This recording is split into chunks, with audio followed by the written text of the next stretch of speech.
రాహుల్ గాంధీ నిన్నటిదాకా ఓట్ చోరీ అని చెప్పి ఇది భారతదేశంలో ఓట్ చోరీ జరిగిందని చెప్పి ఉద్యమం అని చెప్పి కళ్ళబొగుర్లు కబుర్లని చెప్పుకుంటా వచ్చాడు.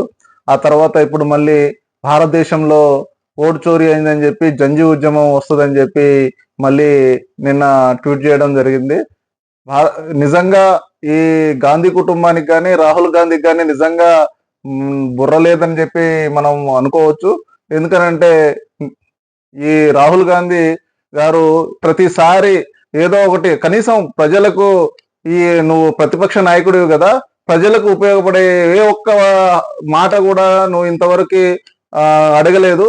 కానీ నువ్వు లేనిపోని ఎక్కడియో అన్ని డ్రామా తీసుకొచ్చి ఏదో జంజీ ఉద్యమం వస్తుంది భారతదేశంలోని, లేదా ఓటు చోరీ జరిగిందని చెప్పి అసలు సంబంధం లేని విషయాలని మళ్ళీ రాజ్యాంగం తీసుకొచ్చి సేవ్ రాజ్యాంగం అని చెప్తావు. అసలు నీకు నీ బుర్రలో గుజ్జుందానా, లేకపోతే నీకు అసలు మతి లేదని చెప్పాలా, ఏం చెప్పాలో అర్థం కావట్లేదు.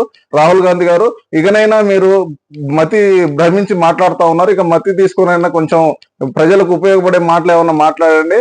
అంతేగాని మీరు నిజంగా జంజీ ఉద్యమం ఎప్పుడు వస్తుంది అంటే భారతదేశంలో రావాలి. ఎట్లా వస్తుంది అంటే ఈ కాంగ్రెస్ ప్రభుత్వాన్ని అసలు నామరూపం లేకుండా చేయడమే జంజీ ఉద్యమం ఈ భారతదేశంలో ఉంటది. కానీ లేకపోతే నువ్వేదో భారతదేశంలో కొంతమంది అసాంఘిక శక్తులని రెచ్చగొట్టి కావాలని చెప్పి మీ కుటుంబ యొక్క ప్రయోజనాల కోసం, మీ యొక్క రాజకీయ ప్రయోజనాల కోసం ఇవాళ జంజీ ఉద్యమం అని చెప్పి మీరు మాయ మాటలు చెప్తా ఉన్నారు ప్రజలకు. నిజంగా భారతదేశ ప్రజలందరూ విజ్ఞానవంతులు. రాబోయే రోజుల్లో మీ కుటుంబాన్నే, మీ యొక్క కాంగ్రెస్ ప్రభుత్వాన్ని నామరూపాలు లేకుండా ఈ భారతదేశంలో లేకుండా చేయడమే జంజీ ఉద్యమం. అంతేగాని మీరు ఇంకా ఎన్ని కళ్ళబొగుర్లు కబుర్లు చెప్పుకుంటా ఇంకా ఎంతమందిని రెచ్చగొట్టాలని చూసినా భారతదేశంలో ప్రజలందరూ మోడీ గారి యొక్క పాలనలో బీజేపీ గవర్నమెంట్ లో చాలా సుఖశాంతులతో ఉన్నారు. మీరు అన్నట్టు కూడా ఎక్కడ కూడా అసమ్మతితో లేరు ప్రజలు.